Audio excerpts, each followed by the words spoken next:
Fidelis is going to be doing here for the first pick, because the sky seems to be limited. I would like to go for Sona if I was against Team Summon, because I want to get Locust off this game as soon as quickly as possible, because he seemed really on fire last game with really good crescendos in those situations. And even though Carthus was getting so much of the credit, a lot of it had to do with the crescendos. So I wouldn't be too surprised if I saw Sona here. Yeah, not me either. But no, first pick is actually taking quite a long time here for these guys. Talking back and forth, you know, do we actually take Sona and thwart Locust, or do we go with the horse and gallop our way to victory? So it's a strange situation here, because these guys have had weeks to prepare for the first round. Boom. And then they have to prepare for the second game in like 10 minutes. 10 minutes. They have to make their adjustments. Yeah. So it's all right if they take a little while, if they take the full 40 seconds with that first pick, because it means a lot to them, and the Sona does seem like the smart choice. All right, we'll see. Grim Samurai liking the Zed. You know, even Dyra said he didn't like where the Zed fit in, but if that's the comfort, he played it so well, the 2v1 in his favor, so why not? Don't fix it if it's not broken. It seemed really, really good for them. I mean, when you can play Zed, you pick him. You do very well with him, and you just go for it. The Blue Ezreal worked out amazingly well for Otter as well, so there's no reason for these guys to necessarily switch up yet. Absolutely not. The Teemo's getting locked in.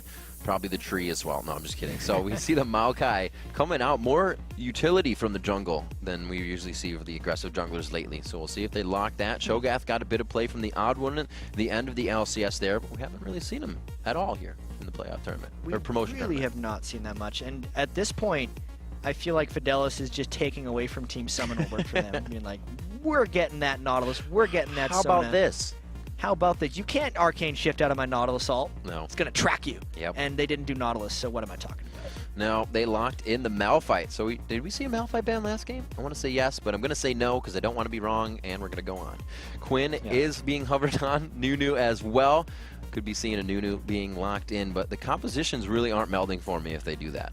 No, absolutely not. These guys are putting these picks down just for mind games. I do want to talk about the Malphite a little bit, because that is a pretty bold pick, and it's making sure that, or at least trying to be the guy who can go in and not get killed by Zed. He wants to be able to lane through, stack a bunch of armor, and then not be assassinated in the 1v1 lanes while still providing a teamfight presence, especially if Otter just has to go for that blue Ezreal again.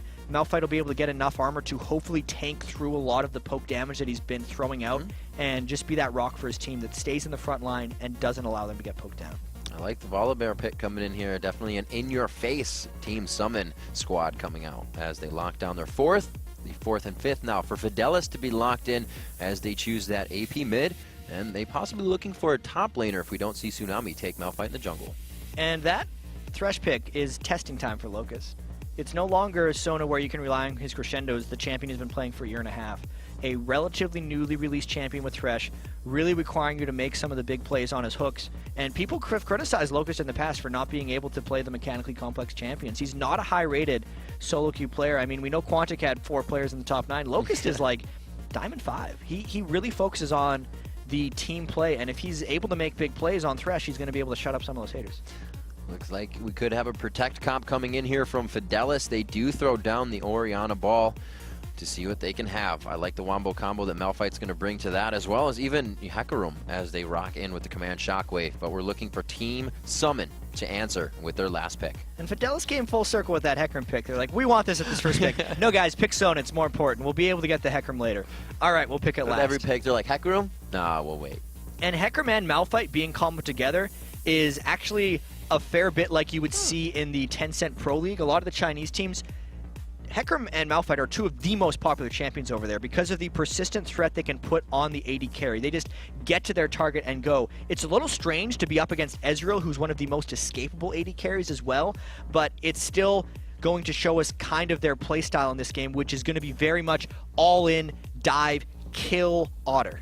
The one thing is, it's not even like a niche strategy here for Fidelis. It's not like if one ult misses, the other's not going to work. They're all going to work accordingly, even if one misses. And each one of them has a team lockdown, which is kind of crazy for an ult. It's actually going to be really funny if, say, Tsunami ults in on Hecarim going for Otter, and he arcane shifts out of it, And then Nico on Malphite's going to be like, can Arcane shift out of this one? Then he flashes, and you're like, damn it, he made it away. I almost had it. And he's not even running cleanse. He's going to run the barrier. He does get the knock up there and the pull in, but I would say cleanse on this one. He's going to go with the safety of barrier because he does probably have the shift. We'll have to see. The laning phase could be swapped for these guys. The Varus Sona poke lane could be coming in, but we'll have to see. It's their toss-up. Like they said, Dyrus said, putting that AD carry in the top lane, you lose that dragon control, but you have to make up for it somewhere.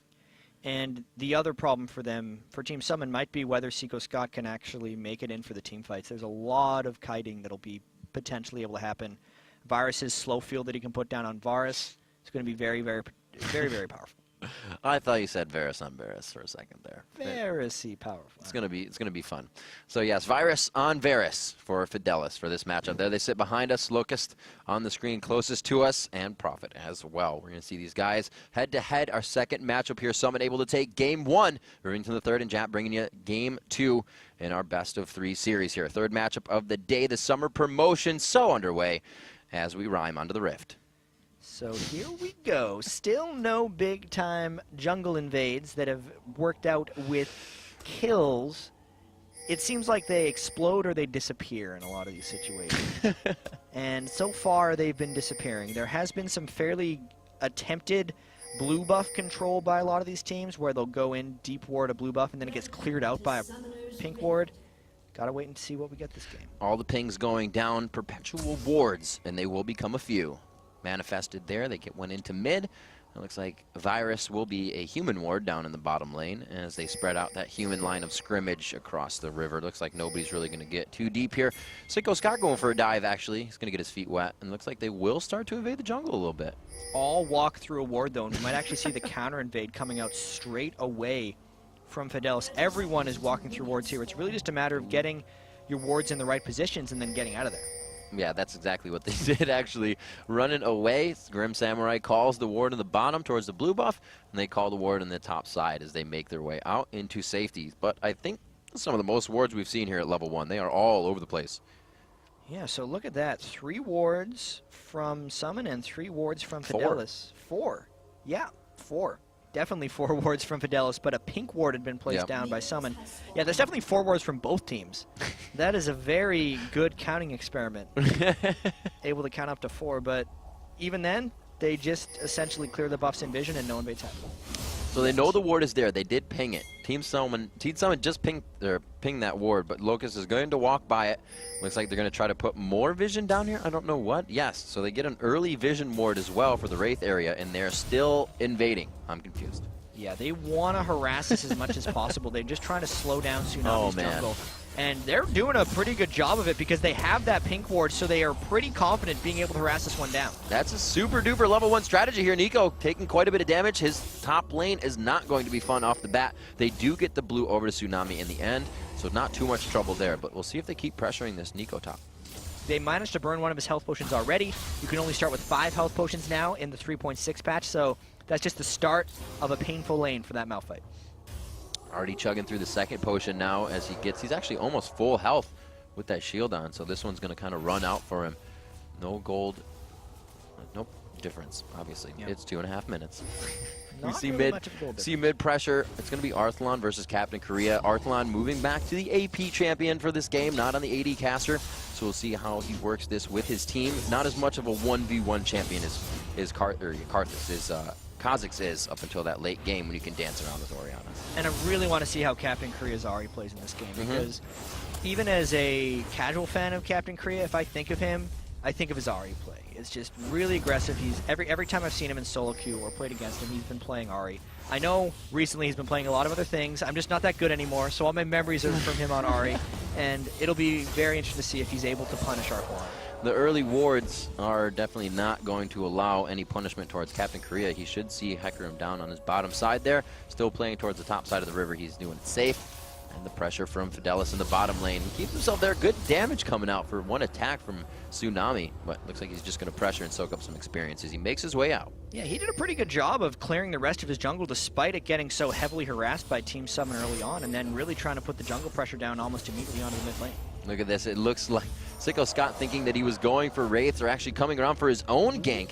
And no, he decides not to, even though Arthlon is pushing up quite far here. He does decide to go back in. Samurai low in the bottom lane. Round 2, you're absolutely correct for mid lane. And it looks like they do get a bit of damage onto Arthlon, but not enough. Yeah, so it actually appears like Arthlon was able to escape that one just right. Didn't even have to burn flash, so very good avoidance of what looked like a potentially fatal gank. Pushing down the 3-minion wave there is just a wall of defense for that top lane. They're like, nope, not moving past it.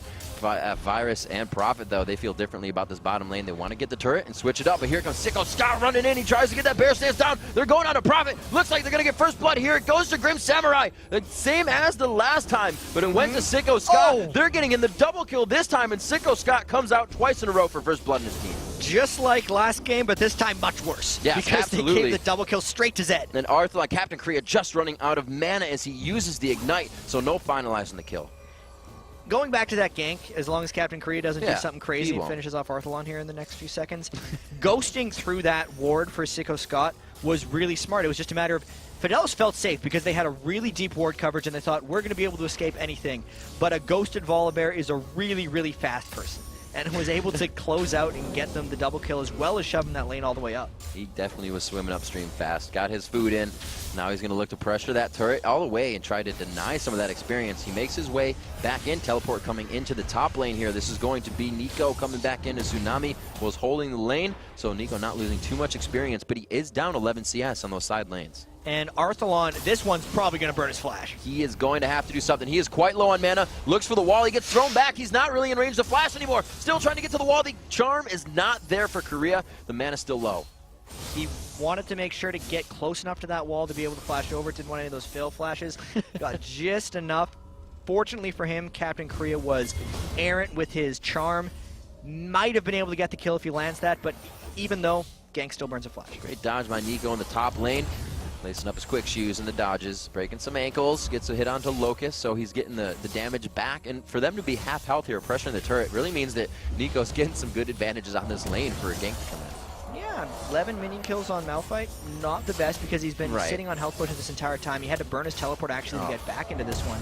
And he needs to be able to get a bit more armor before he can deal with that type of harass. We do see Hacker coming up, Tsunami knowing he needs to help, and that pressure itself, no, really, Team Summon was about to back, but they now see him, so they do have vision of where the jungler is. And especially in that bottom lane now, the Grim Samurai is level 6 with double Doran's blades.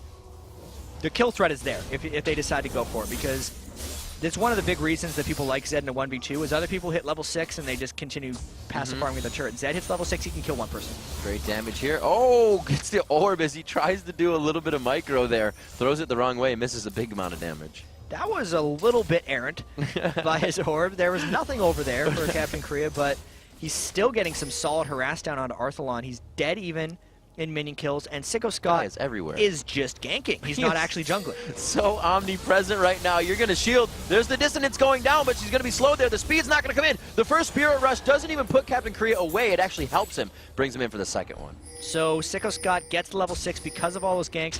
He's going to continue to fight, pops his ultimate, and he's maybe going to force Tsunami to do something. He's full bear mode right now, forcing Tsunami to run away, and then he says, "You're right there? Watch this. I'm going to take your wraiths." Oh, man. Sicko Scott controlling the jungles right now. And it's interesting because he's controlling the game, but not his jungle. The only camp that's down in his jungle is his red buff, and that's just because it hasn't respawned yet. He has been rotating mid to bottom, over and over again. The only jungle he's taking is actually Tsunami's right now, so really exerting his presence on the map, even if he's not jungling. And each kill has been perfect for him as well. He's 0-0 and 3. He's getting the assist for his lanes. Here he comes. And again, he's going to the top lane. This may be thwarted by Tsunami, but Sicko Scott plays it smart and says, we're just going for the turret. Takes what he can get, no problems, no questions. Even that, with all the fear that Team Summon put in them, is actually backing off the blue buff from Tsunami because he realized 3 people from Team Summon can come down. They might get baited into a bad fight here. There's the ward. He tries to throw down the push, but he gets hit into the wall. Flayed up. He does still have it to get out, but can they get the damage? And Locust taking quite a bit, forced to flash. They do have Sicko Scott and Otter right there. Nobody's even focusing Otter. They're focusing Sicko Scott. They go for Arthlon. There's the kill. Otter very low on mana, but it looks like they may be able to kill on Nico here. He doesn't have anything to get out. His ultimate is down from just being used. 3-4-0. We got to keep in mind Arslan did not have an Orianna when that came out, and Tsunami was level 5 on Hecarim, so they only had the unstoppable force against them, whereas Locust had the box, and Otter had his ultimate on Ezreal as well, so that was a huge win for Team Summon, just knowing what spells they had and having that slight experience advantage, forced at the right time and got the 3-0 win. Fidelis feels the strength right now of Team Summon. You can see that Nico had flash up, but he knew they were so surrounded, he knew he was going down. They died. They're like, we have to get this fight 5v5 now. The 1v1 lanes again going in favor of Team Summon, and this is where the fight started to turn. Very nice try there, or actually very nice grab, I should say, by Tsunami. He came all the way back and was just like, I'm actually getting this blue. It doesn't matter if it costs 3 of our lives. I got it now. He's going to need it, too, because Tsunami really needs that blue buff to farm up a bit and get himself back in the game. He should make sure to use his Hecarim ultimate during the duration of this blue buff. Might happen on Captain Korea here, but a Hecarim ganking an Ahri is not an easy task. Yeah, they have double blues right there as they're fighting head-to-head. He's looking to get a refresh on his Captain Korea. Quick Spirit Rush out of the way. That ward dies as well. They lose vision there, and their vision is a little lacking other than the bottom side of the map. So we'll see if Team Summon can get their wards back out. They have been known to completely cover the map as we saw last game. And because Captain Korea had the blue buff when he popped his ultimate, it's actually only on a 85-second cooldown. So he's got about 60 seconds left on that. If they want to make that gank count, Tsunami has to come back really frequently. Otherwise, Captain Korea is just going to keep dashing away. There's got to be a lot of money here. Yeah, 1,000 gold in the hands of Captain Korea, saying he's sitting on those Doran's rings, and Flask doing a great job, 61-49 in mid lane. The crescendo coming out of Korea. There's the shockwave, and that's the ultimates we were talking about. It doesn't matter what order they happen in, you're going down. So they did make sure to come back quickly, and they got the flash ultimate from Sona, getting the blue buff off of Captain Korea as well, trying to claw their way back in this game. Falling down 6-0 is really tough. Sicko Scott onto this one, a very nice death sentence from Locust. He is getting that strategy for his team with the shots, and it looks like Tsunami may fall here. Great unstoppable force to come in and knock them up. Nico doing a great job there with the teleport. There we go from Fidelis, knowing they had the window of Captain Korea being down, knowing Nico's ultimate was up as well with teleport, and just taking it to Team Summon despite being down 6-0. Really good job by them not going passive, because they are an aggressive team with an aggressive team composition. This is going to be that time. Fidelis looking to really come back here. That's going to close the gap a little bit more. They'll be down by 1,000 after this one. Oh no! They got it. Great smite by Tsunami. Nice really there. Clutch. It's about 800 gold though that they are in the lead now for Team Summon. 6-3 in turrets, or 6-3 in kills rather, and the turrets sit even at 1-1. 700 gold after what seemed like a disaster once they had that triple kill of blue buff. So amazing team work by Fidelis to come back in this, and really that takes a lot of team experience, or at least a lot of maturity from a team to be able to come back from something like that. Once you're down 6-0 in an elimination game, a lot of teams will just turn on each other, and that has not happened. Looks like they have composure. They are also trying to pressure what they can, but all the pressure is right now coming from Team Summon. Sicko Scott in mid with Captain Korea. The wave still already, or not still already, but already pushed past the river in the top lane, and Grim's there to split push already. So really trying to spread it out again, because they realized when they grouped in the mid lane that was not good for them, because the Hecarim plus Malphite plus Orianna ultimates just wiped them out, and they're going to have to make sure they win this in the long haul. So working now with this window of teleport here, not getting that dragon either, what can Team Summon do to kind of reground themselves? I think more of this split pushing, making sure they run the spread formation, so to speak, and just get the rest of these turrets down. Last game, they really focused on getting the 3 outer turrets down and then taking map control from that. So Otter's going to try to poke down Prophet a little bit and Virus in this lane since he's got his blue build getting started. Want to land one of those hooks from Locust, but he still gets the pullback anyway. There's a lot of action coming in. Ooh, the box for the crescendo, and it's going to be one for the other, but the damage going in. Locust going to go down. Can they finalize the kill here? Varus with that burst. If he can dodge the Mystic shots, it's going to be enough, but they choose to back off. Captain Korea was coming down, and he walked through a ward in the jungle as well. So like, we're going to walk away from this Ahri right now. I got to say, even though it was a 1-for-1 trade, that was probably better for Team Summon because it was a 3 versus 2 where Otter was the one who got the kill. So as long as they don't die here, it's good. Oh, I was thinking the ball was going on to Tsunami, and he was making his way into the fight. Captain Korea's left in mid to push, though. So this, again, is what Team Summon wanted more of.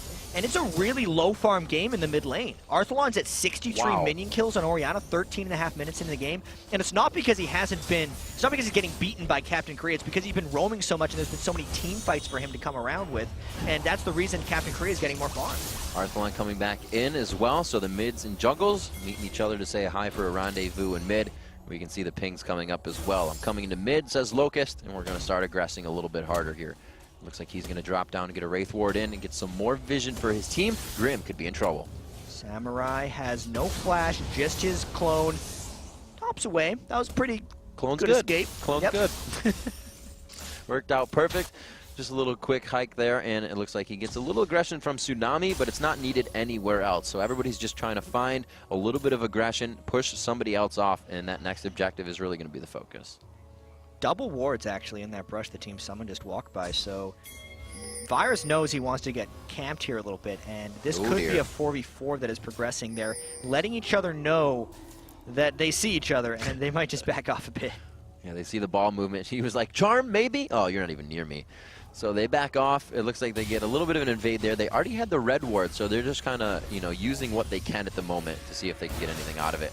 Pokes coming in as Virus and Prophet enter the bottom lane once again to pressure onto Otter, but that again leaves Grim in the top, and we might have a push mid once again as Sikosat gets off this blue with Captain. And to get back to that Grim in the top lane, 109 on Zed to 55 on Nico.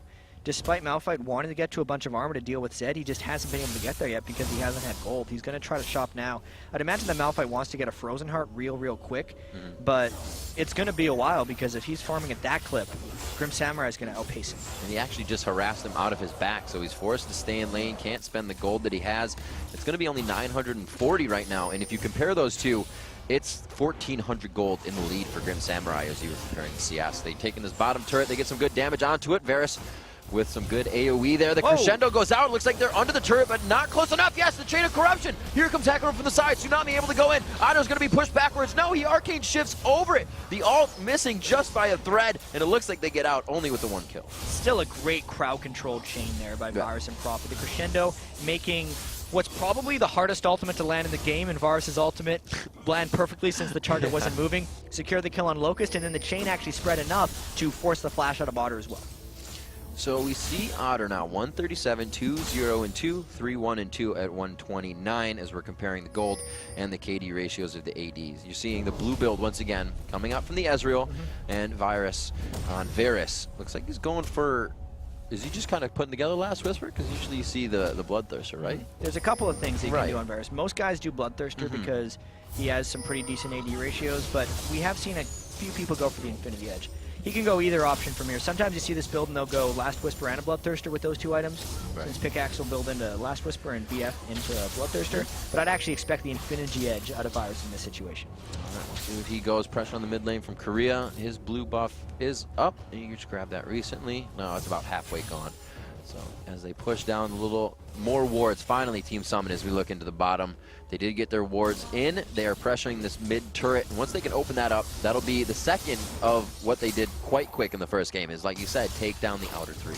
And it looks like they're finally going to get this mid turret, and that's just, come on, hit it one more time. Yeah, they're going to finally get this mid turret, and this shows how much the bottom half of the map matters for them is with all those wards in the mid lane. They don't care about top. The top is a dark zone right now. Everything in the inside of Fidelis' jungle is what matters because everyone's roaming back and forth, and they both want to know what's happening over there. Moving down towards the dragon as it is up again. This is going to be the focus of Fidelis. They want to get some more gold under their belt here, but it's not going to be the case. Team Summon looking to do a little differently.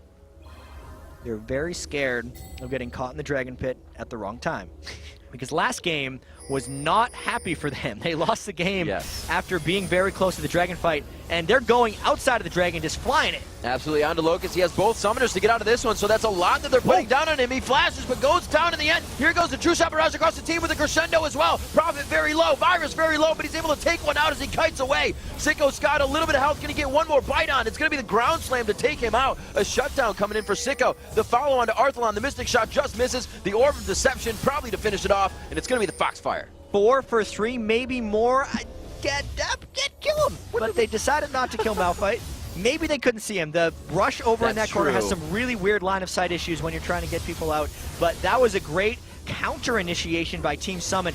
It looked like they were going to get wrecked once Hecarim jumped in with the Orianna ultimate, and then Nico followed it up, but they didn't combo onto Captain Korea or Otter, who are the two biggest threats, well, two of the three biggest threats, because Zed is also a huge assassin threat on Team Summon, and they're the ones who ended up cleaning up the back of that fight. Yeah, cleaning up after that fight, we'll see what the inventories spell. A Rabadon's now being finished for Captain Korea, going very different on this build. We saw the Seraphs, we saw, you know, whatnot. He has the chance to get out this time, so he's saying, I got the burst, I got the aggression, in and out. The Thene's actually coming out for Arthalon, so he's also going for a more sustained build. We got to talk about that death cap on Captain Korea. Ahri's a very all-in champion. You have to dive in there on Ahri, and what Captain Korea is banking on is that he can get more fights like that last one, where Tsunami, Nico, and Arthalon essentially use all their big cooldowns early, and then Captain Korea can dive in the middle of everyone and try to finish them off with ability power. But if Fidelis realizes that Captain Korea is going to be doing that, they're going to save their cooldowns and blow him up. A lot of times Ahri's need to go Zhonya's Hourglass because you need to go in, just stop them from hitting you for 2.5 seconds and then rejoin, but signaling that death cap this early is a sign that he's going risky. Nico has not been able to leave this top lane. He's actually teleporting back to the top lane every time he can, and all he's doing is getting harassed. The lock in here, the death spike has already gone off, and it doesn't look like they're able to get the damage down. Unstoppable force used to get away. Tsunami's there to help, but he's going to walk through a ward. He will find his team on the other side. So really, that was a flash and ult burn for an ult, and not too much, but Virus trying to trade down on Otter. Otter's going to escape. That Infinity Edge definitely changed the mind of Otter in the matchup. And it looks like the burst damage is going to be a bit too much for the engage. 20 minutes in, it's 11-8 and still pretty close. 4,000 gold. As the game goes on longer, 4,000 means a lot less because the items are just going to be pretty much core items, and that's how much they cost. So you're going to be like, oh yeah, one guy has a less item. In a team fight, it's not going to matter. And we mentioned the difference between, or we mentioned that Virus might go for a Bloodthirster or an Infinity Edge, but I never really explained why he would go for the Infinity Edge. And we kind of saw some of it in that last fight to give him even more of a power advantage over Otter in a fight. Because we know Otter's going to be able to kind of out-kite him and out-poke him, but if you're going to brawl, the Infinity Edge gives you the best stats for brawling as an AD carry. Also, if he's getting charged by Volibear, he's going to need that as well. It doesn't help much in a 1v2, though. If he's getting charged by Volibear, and yes, he is, says how the story is written. They sign off on that page for the Choose Your Own Adventure, and they say bottom turret is the next chapter. Too bad for you, Virus. He was so confident after his last trade. He's like, I'm going to get him this time, guys. And suddenly Sicko Scott was there with the base. So the split push becomes even stronger, and it's not even spreading themselves out thin. They're spreading the power around right now as they control the map. Just like Game 1, Team Summon looks to take this 1 and 2. And even though the Dragon fight wasn't as devastating, they did get a lot of advantages off that mid-game Dragon fight yet again. So Team Summon really seeming to play that part of the game quite well.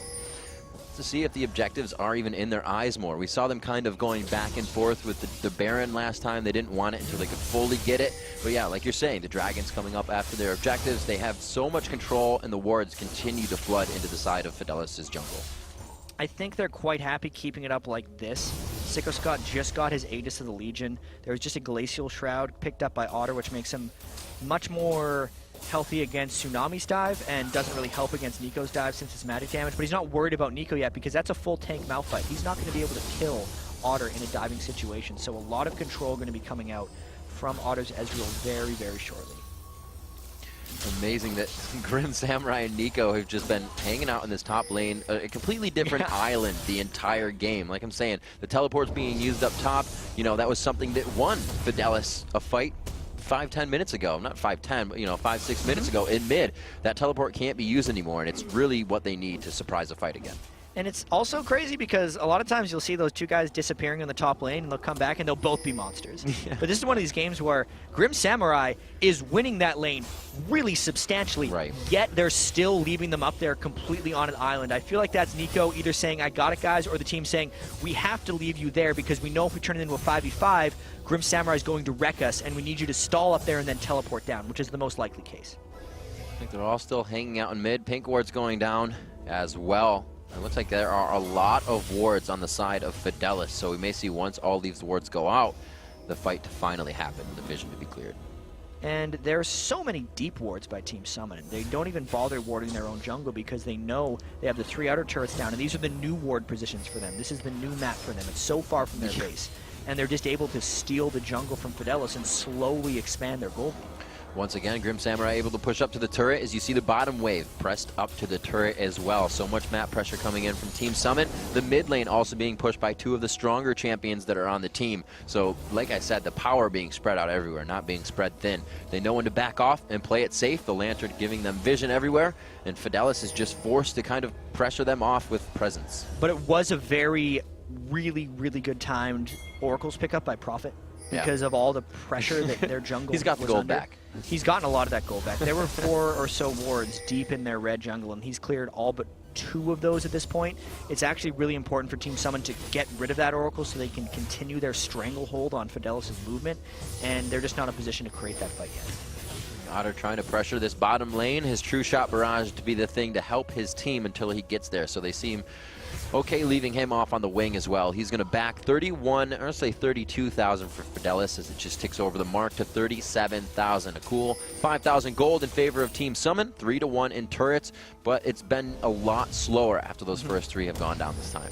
Really, ever since Captain Korea got that death cap, we're like, it's going to be so awesome and exciting in team fights when he decides to go in, and we'll see if they get to focus him. And I feel like Fidelis was a little bit scared of that death cap at first and decided, hey man, we got to make sure we power up a little bit so we can kill this really squishy Ahri when she jumps into team fights. And what's a better catalyst for a fight than the dragon? So we actually had to wait 6 minutes for this to happen again, since Team Summon was really just split pushing. That wasn't creating much conflict, and the dragon is what's going to create that conflict. Good damage on a Prophet from one Orb of Deception there. He caught both the in and the out. They're sitting on a ward. They get the clear out because Locust still having that Oracle, but so does Prophet. So those will be big drops in this fight if they go down as well. It's more a big drop to Fidelis. They need the map control, and they need to take down this turret. And the last fight that Team Summon won around the dragon was really heavily initiated by Fidelis and then counter-initiated on by Team Summon. You can tell Fidelis is feeling a lot more cautious this time. They want to make sure they can get damage on either Captain Korea or Otter, or just get a lot of poke down beforehand like they got a bit of damage on a Grim Samurai here. But a much more careful Fidelis coming out here. They're not freely diving in and going for Team Summon. There's the dive in, possibly Sicko Scott gets put back a little bit. No, does not want to go in. He actually turned around on that one. I thought Tsunami tried to push him away, but none of that was had. Prophet just dodging a few. And the toss coming in from the death sentence. Locust almost grabbing up another fight engagement there. Good poke by Otter from the left side, and it's really keeping them scrambling. They are just keeping on top of each other. Nico looking for the first initiation, but they don't have the vision that they want just yet. Nico on the left. Arthlon calling back the ball, and they're actually going to start Dragon. They're really forcing this fight hard. Seiko Scott's going in for the smite. There they go. They get the Dragon on the side of Team Summon, but it's going to be the dive-in. Or rather, FD, the dive-in is going for Prophet. The crescendo goes across. Arthlon almost going down. Locust could go very low here. Double kill coming up for Captain Korea as they continue the fight. I guess he does not need the Zonias, and they're going to be able to push that one down with Fidelis grabbing Dragon. That was another situation as Otter's just chasing down Arthlon, gets the slow. Feel like it's a foregone conclusion that he gets the ace with his barrier coming in. Another fight where the initiation from Team Summit was clean because Arthlon and what am I doing? My name's wrong. Captain Korea and Otter didn't get touched in the majority of that fight, and they were able to clean up the end of it. So brilliant team fighting again by Team Summit, and another Dragon fight completely in their favor because they didn't get that Dragon, but they got the fight win. Yep. So actually Varus came up with the Dragon, right? So able to get it on that. The True Shot Barrage kind of scaring them out of the smite, so it went to the auto attack. Coming out with a little bit of gold there. They keep it to 6,000. It was 5,000 before, but that's okay. 1,000 gold in the favor of your opponents isn't too bad. It's just a few more minutes to come back. Just a few more ticky minutes. Captain Korea, Zonya's Hourglass will mean he doesn't need to worry as much about timing it exactly right. Just kind of bought that outright. Yeah, they got to worry a little bit about Virus as well because he seemed pretty powerful in the last fight until they took him down. But it feels like they're going to be in a pretty good situation because Otter on that blue Ezreal has gotten his blue items again, and it's a matter of them making action happen now. And we got to put focus on Sicko and Tsunami. Look at these item differences. The Elder or the Ancient Golem. Look at that difference. That's what's happening. He doesn't have the Bulwark, he doesn't have the Elder Golem, and he doesn't have Booth 3. Huge smiles coming up from Sicko Scott when he was on camera and saw that fight happening. He wasn't even involved. He was like, I'm really happy you killed the other jungler guys. You're making me look good in comparison right now. Because that's a jungler off the map. It means they could go for Baron if they want. They have the smite available. They have the map presence for the most part. There is a ward that they can't see, but they don't care because they're trying to force this 5v4 fight. They didn't even have to burn many ultimates other than the death mark to get that fight to happen, and they want to fight here at Baron. Looks like they are going to be getting a good amount of damage down.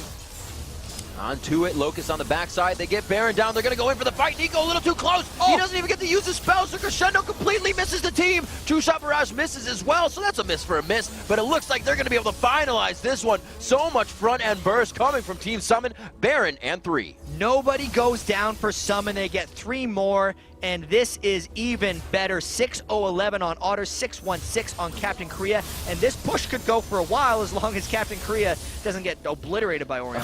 Absolutely. You're going to see these guys going for a few more turret shots to the face. Archelon from the backside. Locust coming around says, hey, I'm actually already here. We're going to take down this turret after the Baron. They keep going. Smiles on the face of Team Summon right now as they are just in Flashland. They're going to go for this inhibitor turret. Locust making the big plays in the Baron fight. He hooked onto Virus, which was super key. And then I was not expecting him to be behind him right there. I should have been watching the map, but he was just, wow, how did that thresh hook land? And they got essentially unlocked themselves an inhibitor with that hook. He's so quick, you can't even get the caster map presence on it. It looks like they're going to get some more attacks into here. Oh, I thought he stole that. He wanted to hook over the wall to have a safe back, but he died before he could go over the wall. I was like, ah, damn it, guys. I guess I'll run into this brush. Guess I'll just walk away.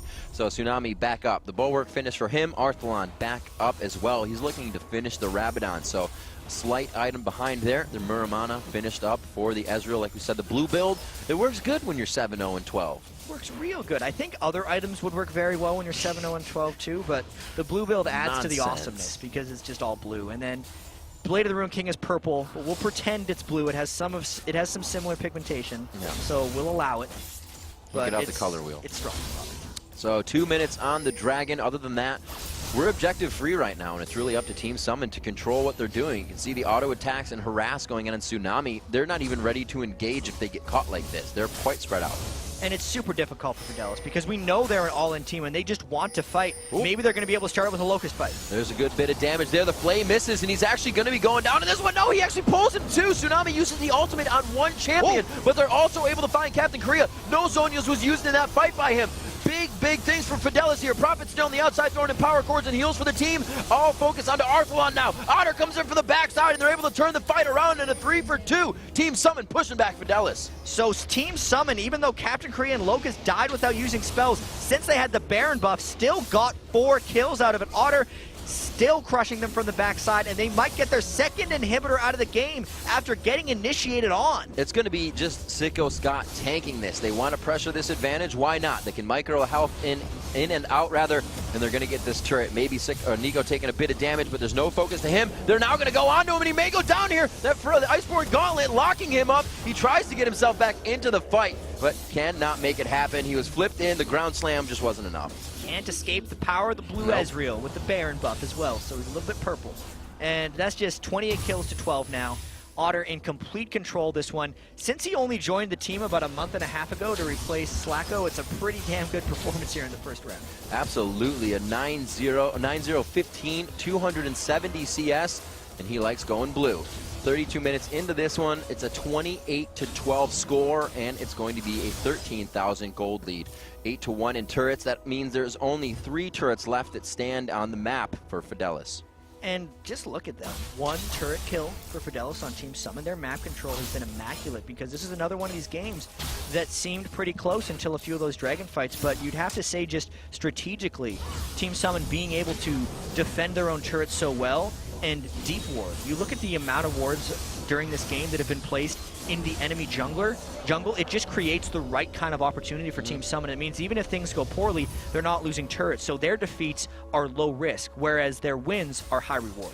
And Team Summon has kind of thrown in different strats the whole time. They were like, you know, we'll pressure this kind of lull in the game where we can't fight, and we'll have Grim Samurai up top. Now they're choosing to have him with the team. Is it they just feel they don't need to split push anymore?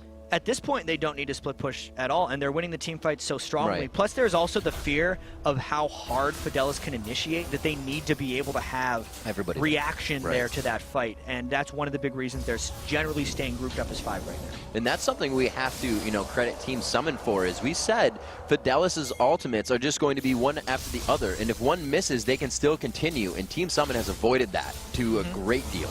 Team Summon has made sure that Captain Korea aside from that one fight where he got instantly killed, has stayed safe. Right. And Otter especially has stayed super safe. And that's what you do as Ezreal, especially against a really heavily diving team. It's actually the perfect AD carry pick against what they're facing, and it's working out really well. We'll see if FD can find the lockdown here on this engagement. They're fighting with the shield of a turret every time in their right hand here. Do they have enough swing on the left-hand sword? We'll have to see as they go into the fight. True Shot Barrage crosses, so they've seen the bit of burst damage, but really this could be Team Summit baiting them out, taunting them to the cooldowns. And it's a matter of, like, can Fidelis get onto Otter? And the answer is probably not, because he's so slippery right now in Ezreal. He's essentially max items. Those are the 6 items he's going to be wanting to go for with that build. The importance of blinks. Oh, there it goes. On to Virus. Virus flashes out. The command shockwave doesn't go off in the right spot. And it looks like they're going to be able to clean this one up, though. There's just so much. Nico goes in too little, too late. And it's going to be a cleanup over onto Arthalon. Tsunami dead. Nico goes down. Team Summit has the Nexus in their eyes. 33 kills to 13. This looks like they're moving on to the next round. They absolutely will. Team Summon to face off against Dignitas. Locust is going to be able to find himself in game against his whole team. The Nexus falls. Match 3 of the day goes to Team Summit. Locust throwing caution to the wind, suicides to the Nexus for the 2nd game in a row. KDA be damned for him. He's just looking for that revenge fight against Dignitas. And he smiles on the faces. These teams are one step closer to being professional League of Legends players. So close for them now. 1 best of 5 against Dignitas, and they would be in to the LCS. And they looked really organized in their games today. We'll see now that their scouting report is kind of out. We'll see if Dignitas prepares things for them. Maybe try to keep Ezreal out of the hands of Otter. But Locust played pretty well on Thresh there, maybe showing that he's not necessarily a one-dimensional player. Absolutely, you know, throwing surprises to us as well. We said, you know, the fans would be watching to see if he made the plays, and he delivered. He did. Even though he died 6 times, it was a matter of dying in the right place and creating for his team. Absolutely. And, you know, as these guys continue to move up, it's hard, right? Because they've played these games, they know they have to play tomorrow, and you can't just come into these saying, yeah, we can use our sum strats today. We use the sum ones and then the good ones tomorrow. You can't do the sum strats when you're trying to qualify. No. It's always good. So like you said, Dignitas has a lot to work off of. And it's the highest pressure, so they know how they react in those situations as well. Yeah. It's not an easy road to qualify into the LCS. Best of 5. Even though over in Europe, 3 teams from the Challenger circuit were able to move on to the final, onto the LCS, and there's the first 3 teams that are going to be facing up against the pros throughout the rest of the weekend. Yep, and we actually have a replay as usual, but it's all about the Dragons today. Dragons changing the flow of the game. Especially in this matchup, the Dragon fights were so important. And here is, again, one of the big turning fights. There's the 5,000 gold lead, and even though Fidelis gets the Dragon here, just watch Otter and Captain Korea and how they don't get hit by all of the initiation together. Malphite Orianna is a great combo, but it's not on the damage dealers of Team Summon. So then Captain Korea and Otter dive in through the back, finish almost everyone off, and Arthalon eventually by the end of this does get chased down as well. Team Summon just really a very patient team, I think, is what we've learned here today. They weren't tunnel diving. Sicko Scott was making the moves when he need to, and, you know, big ups to him as well. First blood in both games he assisted with. Nautilus in the first and Ballbear in the second. Oh, man, those bottom